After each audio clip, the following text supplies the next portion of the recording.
दोस्तों, मैं हूं दिनेश केवरा। न्यूज़ टाइम में आपका स्वागत है। एक और एपिसोड बांग्लादेश से।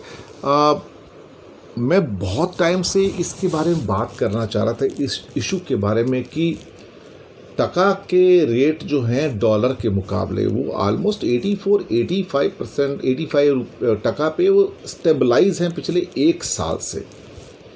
ये बड़ी हैरानी की बात थी कि ऐसा क्या हो रहा है कि सारी करेंसी डिक्लाइन हो रही हैं या उनका डेप्रिसिएशन हो रहा है, लेकिन टका जो है वो बिल्कुल अपनी जगह से हिलता नहीं, वही 84-85 पे चल रहा है।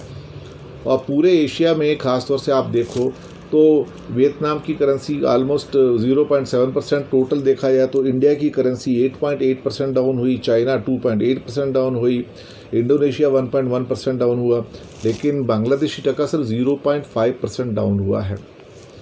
ये कहीं ना कहीं देखा जाए तो मार्केट में स्टेबिलिटी भी है, और कोई 2-3 कारण इसके अंदर और भी गिनवाए गए हैं कि चूँकि स्टेबलाइजिंग कंडीशन थी पॉलिटिकल और इकोनॉमिक पिछले साल वहाँ पर, जिसकी वजह से टका के ऊपर कोई भी ज़्यादा असर नहीं पड़ा, जबकि बाकी जो कंट्रीज़ थी, पाकिस्तान भी था, पाकिस्तान तो बहुत ही बुरा कंडीशन हुई है, वो तो 160-165 रुपये तक पहुँच गया है एक डॉलर में।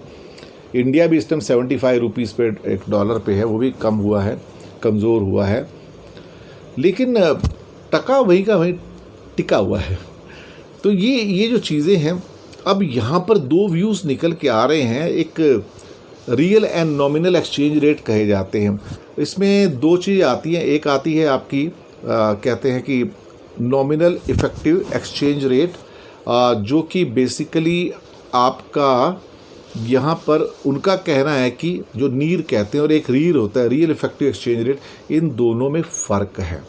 अब फ़र्क है तो इनके हिसाब से अगर ये 98 और 100 रुपीज़ के आसपास टका होता था तो एक्सपोर्टर्स को काफ़ी फ़ायदा हो सकता था, लेकिन ये हुआ नहीं है, और इसके कारण से वहाँ के एक्सपोर्टर्स को बहुत नुकसान हो रहा है।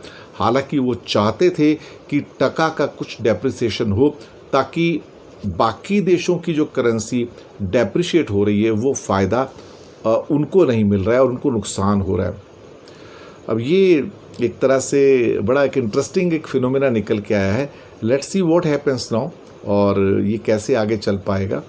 लेकिन फ़िलहाल टका टिका हुआ अपनी जगह पे, तो ये एक अच्छा भी मूव है और एक तरह से एक्सपोर्टर्स के लिए नुकसान वाला मूव भी है। शुक्रिया आपका हमारे साथ बने रहने के लिए।